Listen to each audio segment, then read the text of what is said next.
The live TV, सच सबसे आगे। नमस्कार, मैं हूं रंजीत झा और आप देख रहे हैं द लाइव टीवी। दिल्ली दंगा 2020 के मामले में कोर्ट का एक्शन लगातार जारी है। इस बीच नई खबर यह सामने आई है कि कोर्ट ने 4 हिंदुओं पर आरोप गठित किए हैं कि इन लोगों ने दिल्ली की एक मस्जिद में आग लगाई थी। इतना ही नहीं, उस मस्जिद के अंदर रखे कुरान और कई अन्य किताबों को, कारपेट को, दरवाजे को, सबको आग के हवाले झोंक डाला था। और इन पर आरोप यह लगा है कि भीड़ को भी इन लोगों ने उकसाया था। इस मामले में लाइव लॉ ने पूरे थ्रेड में समझाने की कोशिश की है कि कोर्ट में क्या हुआ और कैसे इन 4 हिंदुओं पर कोर्ट ने शिकंजा कसा है। सबसे पहले आप अपने स्क्रीन पर लाइव लॉ का यह पहला ट्वीट देखिए।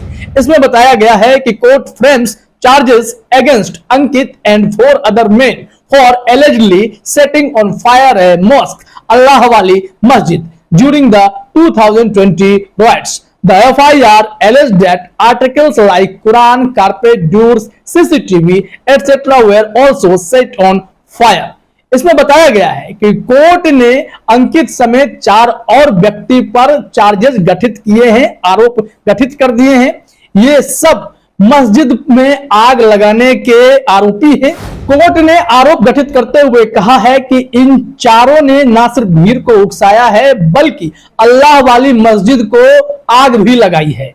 अल्लाह वाली मस्जिद में रखे कुरान, कारपेट, डोर, सीसीटीवी सबको आग के हवाले इन लोगों ने कर दिया।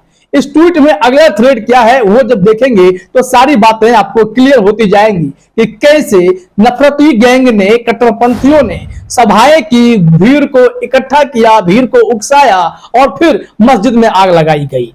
अभी तो आप जान रहे हैं कि रामनवमी का मौका जब भी आता है, बीते कुछ सालों से इस तरीके के दंगे भड़क उठते हैं। रामनवमी के मामले में बिहार शांत रहा करता था, लेकिन इस बार सासाराम और बिहार शरीफ में ऐसी घटनाएं देखने को मिली है। बिहार शरीफ में मदरसे में आग लगा दी गई, उसमें रखे सैकड़ों किताबें भी फूंक दी गई।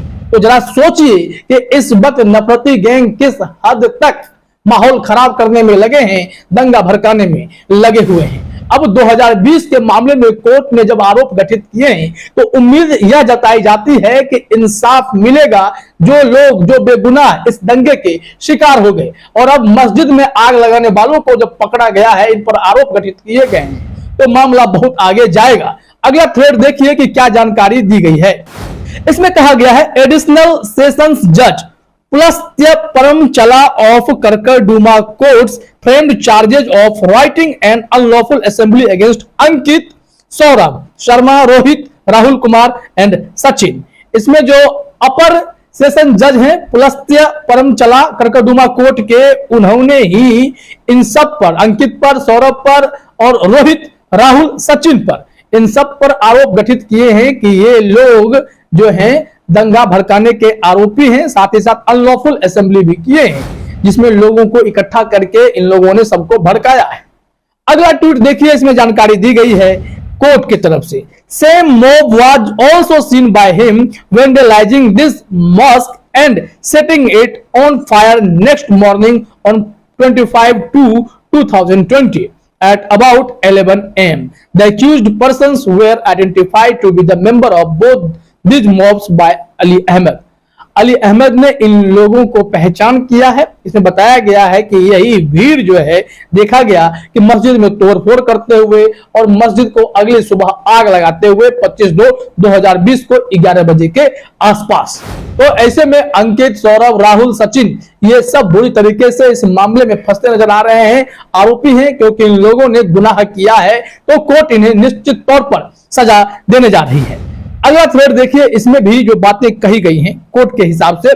It has also come in statement of witness that Rohit was instigating other members of mob to set mosque and other houses of Muslims in gali on fire and that accused Saurabh was setting mosque on fire while Ankit was taking out articles from the mosque damaging the same.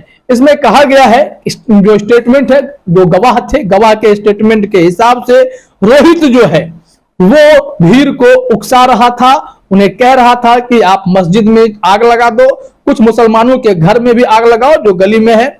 साथ ही साथ सौरभ जो है मस्जिद में आग लगा रहा था, ऐसे आरोप लगाए गए हैं। वहीं अंकित जो है तमाम वो आर्टिकल्स जो मस्जिद के भीतर थे, चाहे कुरान हो या फिर सीसीटीवी हो या दरवाजे हो, उन सब को इकट्ठा कर उनमें आग लगाने के लिए तैयार हो चुका था, उन्हें डैमेज करने की कोशिश कर रहा था। लाइव लॉ ने अपने अगले ट्वीट में भी लिखा है, in respect of accused Rahul and Sachin also it has come in the statement of witness that on 25/2/2020 they were taking articles of mosque outside in the gully and destroying the same।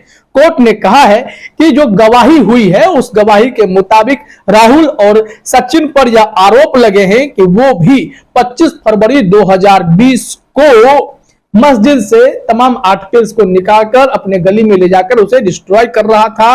ये सारी बातें court में अब सामने आई हैं, जो आरोप गठित हुए हैं, तो इसके बाद अब कार्रवाई की उम्मीद की जा रही है। लाइव लॉ ने आगे लिखा है, same mob was also seen by him, यानी जो विटनेस है, vandalizing this mosque and setting it on fire next morning on 25/2/2020 at about 11 AM। यानी इसी भीड़ को देखा गया कि ये लोग आग लगा रहे थे मस्जिद में 25/2/2020 को 11 बजे दिन में। कोर्ट ने जिन सेक्शन में इन लोगों पर चार्जेस लगाए हैं वो भी जरा देख लीजिए।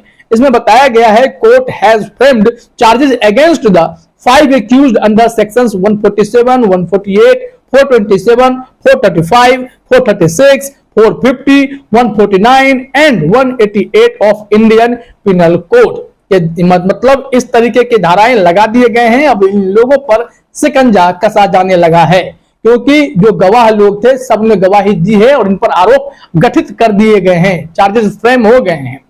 अब यहां अगला देखिए आप, लाइव लॉ ने आखिरी ट्वीट में क्या कहा है, the FIR was registered on the basis of complaint from one Muhammad Imran alleging that the Allah Wali Masjid situated at Shahid Bhagat Singh colony was set on fire during riots। It was further alleged that a sculpture had also been put on slab outside the door of the masjid। इसमें कहा गया है कि जो FIR दर्ज कराया गया था वो मोहम्मद इमरान के द्वारा दर्ज कराया गया था। इसमें कहा गया था कि अल्लाह वाली मस्जिद जो कि शहीद भगत सिंह कॉलोनी में सिचुएटेड है, वहां पर इन चारों ने मस्जिद में आग लगाई, भीड़ को भी उकसाया, साथ ही साथ मस्जिद की जो स्कल्पचर है उसे भी निकाल फेंका और कई आर्टिकल्स को आग के हवाले कर दिया, जिसके बाद यहां पर बवाल मचा था। और फिर जब इन लोगों के ऊपर FIR दर्ज हुआ है, कोर्ट ने आरोप गठित कर दिए हैं, तो आने वाले समय में हियरिंग के बाद बहुत जल्द इन पर कड़े कार्रवाई की उम्मीद की जा सकती है। हालांकि देश में बीते 8-9 सालों में जितनी नफरत की खेती की गई है, हिंदू मुसलमान किए गए हैं, उसका यह साइड इफेक्ट दिखने लगा है कि हिंदू मस्जिदों को फूके चले जाते हैं और ये सभी कहीं ना कहीं कट्टरपंथी गैंग से प्रभावित होते हैं। ये सब जो हिंदू राष्ट्र का सपना देखते हैं वही अल्पसंख्यकों से चिढ़ने लगे हैं, मुसलमानों को प्रताड़ित करने का काम करते हैं। लेकिन कोर्ट है तो न्याय की उम्मीद की जा सकती है। फिलहाल इस वीडियो में इतना ही। आप सभी का हमसे जुड़ने के लिए बहुत बहुत धन्यवाद। द लाइव टीवी, सच सबसे आगे।